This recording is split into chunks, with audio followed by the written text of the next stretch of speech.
Morning students, I am your SST teacher from Premchand Memorial Public School. I hope you all are doing well. Students, today we will study SST book chapter number 9, Our Heritage. So now let's start the chapter. Students, this chapter has been already studied till the topic of Fatehpur Sikri. Now let's move on to the next topic. The next topic is the Red Fort. The Red Fort in Delhi is built of bright red sandstone, which gives the fort its name. The fort was built by the Mughal Emperor Shah Jahan in 1638. The decorative work inside the fort uses both Persian and Indian art styles. The Red Fort symbolizes the political and military power of India. अब देखिए red fort, आपने सुना ही होगा. Red fort means Lal Qila, है ना. लाल किला यानी red fort जो है वो दिल्ली में है. ठीक है, सभी को पता है. वो लाल सैंडस्टोन से बना हुआ है, लाल पत्थरों से. वो दर्शाता है इंडिया और इंडियंस और पैरा एशियन के रिलेशनशिप को दर्शाता है. किसने बनवाया था ये बनवाया था मुगल एम्परर शाहजहां ने. ठीक है, कब बनवाया था? 1638 में ये बनवाया गया था. और ये the red fort symbolizes the political and military power of India. जो रेड फोर्ट है वो किसको दर्शाता है, किसका सिंबल है? वो सिंबल है पॉलिटिकल और मिलिट्री पावर ऑफ इंडिया का. ठीक है, यानी इंडिया की जो मिलिट्री पावर है और पॉलिटिकल पावर है उसको दर्शाता है Red Fort. In 1947, move on to the next page, was here that the British flag was brought down and the Indian flag hoisted to symbolize India's independence from the British rule. By tradition, on Independence Day, the Prime Minister hoists the national flag and addresses the nation from the ramparts of the Red Fort. अब देखिए, red fort जो है वो किसका symbol है? India की आज़ादी का सिंबल है. यहाँ पे क्या होता है? तिरंगा झंडा फहराया जाता है इंडिपेंडेंस डे पे, है ना. नेशनल फ्लैग फहराया जाता है. और जो इंडिया का प्राइम मिनिस्टर हैं, इंडिया के जो प्राइम मिनिस्टर है वो वहाँ पे देश को संबोधित करते हैं, देश को संबोधित करते हैं, देश को अपना भाषण सुनाते हैं. कब? इंडिपेंडेंस डे पे. ठीक है, इंडिपेंडेंस डे कब होता है? 15 अगस्त 1947 को. Okay, now next topic is the Purana किला. अब पुराना किला के बारे में पढ़ेंगे. The Purana Qila in Delhi, also known as old fort, is considered to be the site of Indraprasth, the city built by the Pandavas of the Mahabharata. Although now in ruins, the fort has high walls and lofty gateways. One tower in the fort housed a library from where the Mughal Emperor Humayun slept to his death. अब देखिए, पुराना किला को हम old fort भी कहते हैं. और ये कहाँ पे सिचुएटेड है? ये दिल्ली में सिचुएटेड है, यानी दिल्ली में है ना. और देखो, ये बना कब था? ये बना था इंद्रप्रस्थ. यहाँ पर इंद्रप्रस्थ भी बना था. इंद्रप्रस्थ कब बनाया गया था? जब दिल्ली में पांडव्स आए थे महाभारत के टाइम पे, तो उन्होंने इंद्रप्रस्थ बनाया, तब ये बनाया गया था. ठीक है. Although now in ruins, the fort has high walls. जो फोर्ट है, जो पुराना किला है, ये देखिए इसकी कितनी ऊंची ऊंची दीवारें हैं, है ना. ये बहुत ज़्यादा ऊंचा है. लॉफ्टी गेटवेज हैं इसके. One tower in the fort house a library from where the Mughal emperor Humayun slip to his death. अब देखिए, यहाँ पे एक टावर है, ठीक है, जो लाइब्रेरी बनाई गई है वहाँ पे. तो वहाँ क्या हुआ था? वो जो मुग़ल एम्परर है हुमायूं, मुग़ल एम्परर जो थे हुमायूं, वो वहाँ से कूद गए थे, वहाँ उनकी डेथ हुई थी. ठीक है, ये है हमारा Purana Qila. Next topic is Humayun's tomb, यानी हुमायूं का मकबरा. Humayun's tomb in Delhi, the place where Humayun lies buried, is a beautiful monument made of sandstone and marble. The design of the tomb, which was built before the Taj Mahal, is believed to have influenced the design of the Taj Humayun's tomb has been chosen as a World Heritage Site by UNESCO. अब देखिए Humayun tomb कहाँ है, हुमायूं का मकबरा कहाँ है, दिल्ली में, है ना। तो ये कब बनाया गया था, ये हुमायूं ने बनाया था। ब्यूटीफुल मॉन्यूमेंट है ये, इतना सुंदर मॉन्यूमेंट है और ये सैंडस्टोन से बना हुआ है। अब देखो जो इसका डिज़ाइन है, ये देखिए, ये इसकी पिक्चर है हुमायूं मकबरे की। इसका जो डिज़ाइन है थोड़ा थोड़ा मिलता जुलता है किससे, ताजमहल से, है ना। तो हम ये कह सकते हैं कि ताजमहल को बनाने के लिए इसका थोड़ा सा इस्तेमाल किया गया था, इसके लुक को देख के, तभी ताजमहल बनाया गया। ठीक है, एक तरह से हम इसे ब्लैक ताजमहल भी कह सकते हैं, क्योंकि देखो ये आपका सैंडस्टोन से बना हुआ है, ताजमहल की तरह दिख रहा है। ये जो हुमायूंस टॉम्ब है has been chosen as world heritage site by UNESCO. UNESCO ने हुमायूंस टॉम्ब को वर्ल्ड हेरिटेज साइट का नाम दिया है। ठीक है, now next topic is the Qutub Minar. The Qutub Minar is a tall tower that rises to a height of 72 meters. It is the tallest brick and masonry tower in the world. The tower has intricately carved walls and balconies. The minar was built by the first Sultan of Delhi, Qutubuddin Aibak. ये देखिए, ये कुतुब मीनार है, सभी जानते हैं कुतुब मीनार को, सभी ने देखा भी होगा। कुतुब मीनार जो है बहुत ऊंची लंबी मीनार है, टॉल टावर है। ये वर्ल्ड में सबसे ऊंचा टावर है, 72 मीटर का है। ठीक है, और इसके टावर को किसने बनवाया था, इसको किसने बनवाया था, बनवाया था कुतुबुद्दीन ऐबक ने, जो दिल्ली में पहले सुल्तान थे, उन्होंने इनको बनवाया था, कुतुबुद्दीन ऐबक ने, जिसके ऊपर इसका नाम रखा गया कुतुब मीनार। ठीक है, तो उससे हम पता लगा सकते हैं कि इसको किसने बनवाया था, कुतुब मीनार को बनवाया था कुतुबुद्दीन ऐबक ने, जो कि दिल्ली के पहले सुल्तान थे। ठीक है, now next is the iron pillar. The iron pillar in the Qutub complex there is a 7 metre high pillar made of almost pure iron. This pillar was raised in memory of the Gupta king Chandragupta Vikramaditya. अब देखिए ये iron pillar दिख रहा है आपको, ये iron pillar Qutub complex में ही बना हुआ है, जहाँ पे कुतुब मीनार है वहाँ पे ये बना हुआ है। ये प्योर आयरन से बना हुआ है, इसमें ये काफ़ी सालों से बना गया है, इसमें ज़रा सा भी जंग नहीं है। आपको पता ही है कि लोहे का जितना भी आपका मेटल सामान होता है उसमें जंग लग जाता है, लेकिन इसमें ऐसा नहीं है, ये इसमें बिल्कुल भी जंग नहीं लगा हुआ। ये किस लिए बनवाया गया था, ये बनवाया था चंद्रगुप्त विक्रमादित्य की मेमोरी के लिए, उनकी याद में ये बनवाया था। ठीक है, जैसे ये आयरन पिलर एक ढाल की तरह खड़ा हुआ है, वैसे ही चंद्रगुप्त मौर्य भी देश को बचाने के लिए, अपने राज्य को बचाने के लिए ढाल पे खड़े थे। ठीक है, समझ में आ गया आपको। The most amazing, move on to the next page. Characteristics of the pillar is that though it was built more than 2000 years ago, it has not rusted. अब देखो इस पिलर की क्या खासियत है, इस पिलर की खासियत है कि इसमें रस्ट नहीं लगा, यानी जंग नहीं लगा। जैसा मैंने आपको पहले बताया 2000 साल पुराना ये पिलर है और इसको अभी तक जंग नहीं लगा। ठीक है, now next topic is Shivneri fort. The Shivneri Fort in Maharashtra is famous as the birthplace of Shivaji, the leader of the Marathas. Born in 1627, Shivaji is regarded as one of the most popular heroes of Indian history. The fort has 7 huge gates. Within the fort stands a statue of Shivaji with his mother Jijabai. देखिए शिवानरी fort क्या है, वो किनकी याद में बनाया गया है, वो याद में बनाया गया है शिवाजी की याद में।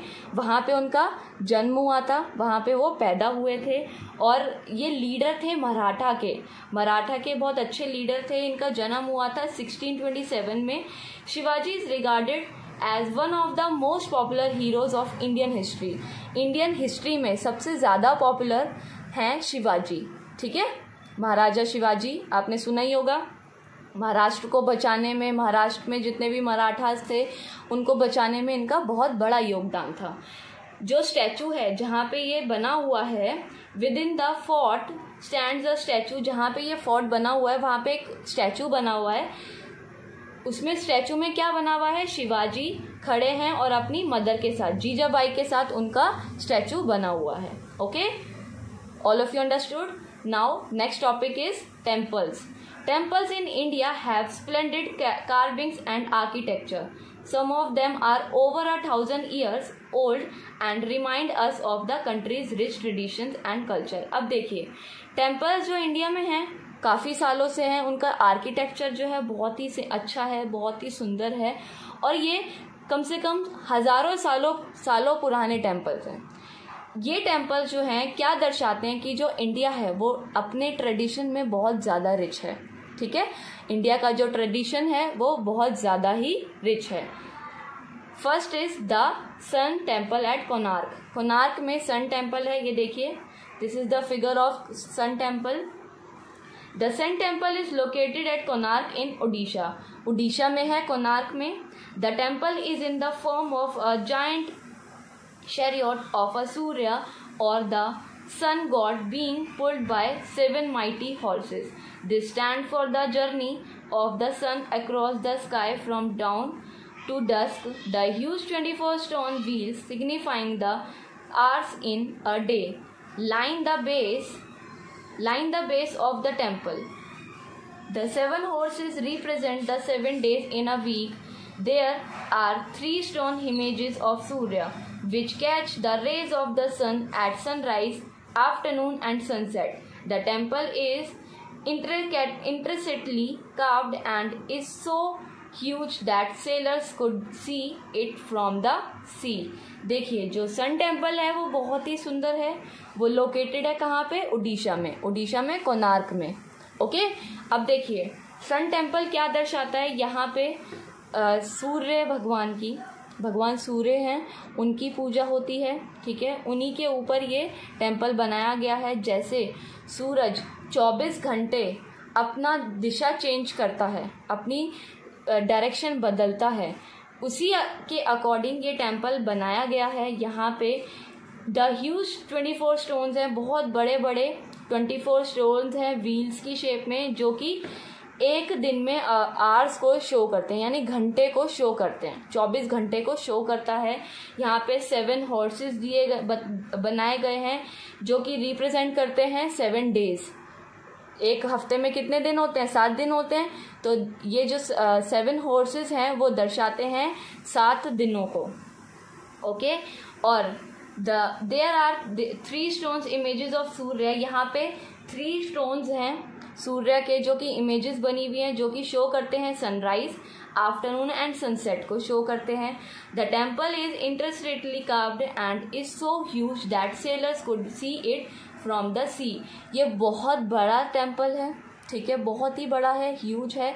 जो सेलर्स हैं, जो सेलर्स कौन होता है, सेलर्स होते हैं जितने भी नाविक होते हैं, जो जहाज चलाते हैं, नाव चलाते हैं, उनको हम सेलर्स कहते हैं। वो समुद्र की तरफ से टेम्पल को देख सकते हैं, इतना बड़ा टेम्पल है। ओके, अब है the Dilwara temples. The Dilwara temples in mount Abu in Rajasthan are amongst the finest example of Jain temples in the country. They were built between 1000 and 1200 CE. The marble carvings in the temples are so fine that they look like semi-transparent lace. अब देखिए, जो दिलवरा temple है, ठीक है, वो mount Abu में है, राजस्थान में।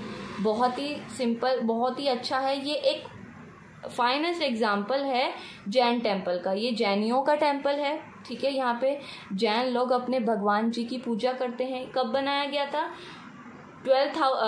1200 सेंचुरी में बनाया गया था। ये मार्बल से बना हुआ है और बहुत ही फाइन काम किया गया है, बहुत ही बारीकी से काम किया गया है। सेमी ट्रांसपेरेंट लेस है, ट्रांसपेरेंट है ये।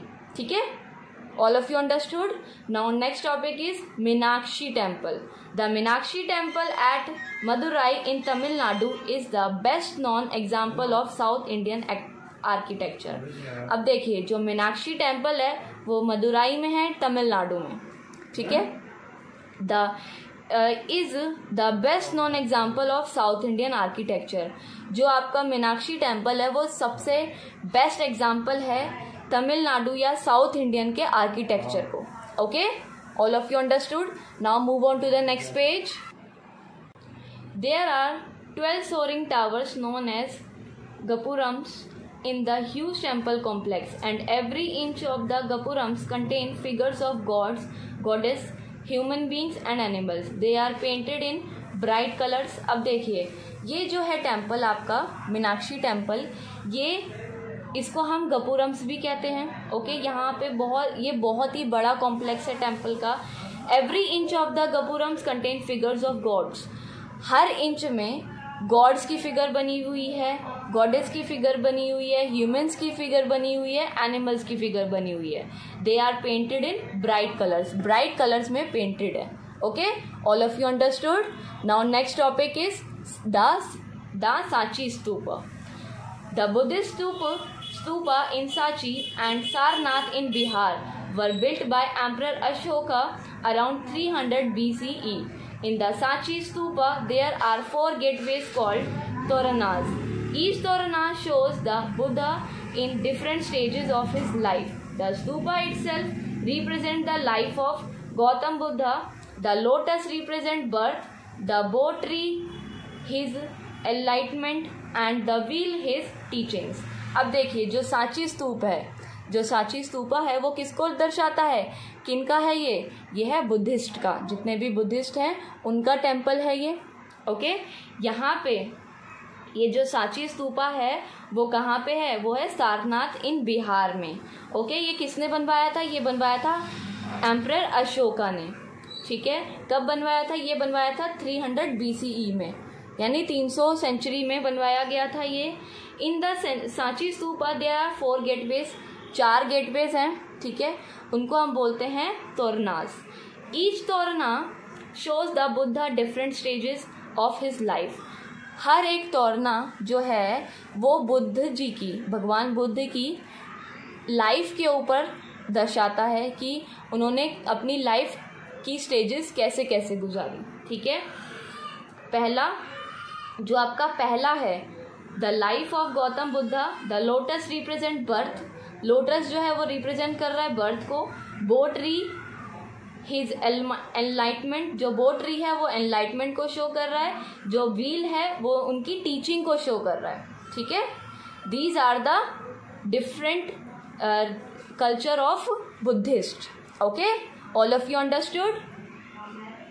Okay, now next topic is paintings. India has a rich tradition of paintings, both wall paintings and miniature paintings. The paintings at the Ajanta and Ellora caves are some of the best examples of ancient wall paintings. Also amazing are the cave paintings at Bhimbetka, some of which were done in prehistoric times. Paintings are also known as frescoes. देखिए अब paintings जो है, India जो है paintings में जितनी भी paintings हैं वो बहुत ही रिच है इंडिया, यानी इंडिया में बहुत सारी पेंटिंग्स हैं। ट्रेडिशन ही ऐसा है इंडिया का जो पेंटिंग्स बनाने में मजबूर हो ही जाता है। ओके, अब जो अजंता एलोरा की गुफाएं हैं, अजंता एलोरा केव्स हैं, वो बहुत ही अच्छा एग्जाम्पल है पेंटिंग्स का, वॉल पेंटिंग्स का। ये देखिए मिनिएचर पेंटिंग दी हुई है। मिनिएचर पेंटिंग होती है छोटी छोटी पेंटिंग्स, और वॉल पेंटिंग्स होती हैं जो दीवारों पे बनाई जाती हैं। Okay, also amazing are the cave paintings. ठीक है, भीमबेटका जो है वो वॉल पेंटिंग्स के लिए भी बहुत ज़्यादा फेमस है। In prehistoric times wall paintings are also known as frescoes. अब जो वॉल पेंटिंग्स हैं उनको हम फ्रेस्कोज भी कहते हैं। Among the miniature paintings some of the most popular ones are the Rajasthani and Pahari paintings. अब देखिए मिनिएचर पेंटिंग्स जो हैं कौन सी ज़्यादा फेमस हैं, Rajasthani paintings and Pahari paintings. Okay, all of you understood. Now that's all for today. What you have to do, you have to do exercise question A in your book, B, C also do in your book with the help of pencil, and question number D do in your notebook with the help of pen. Okay, all of you understood? Now, thank you for watching video. Stay safe, stay healthy, and have a nice day. Okay?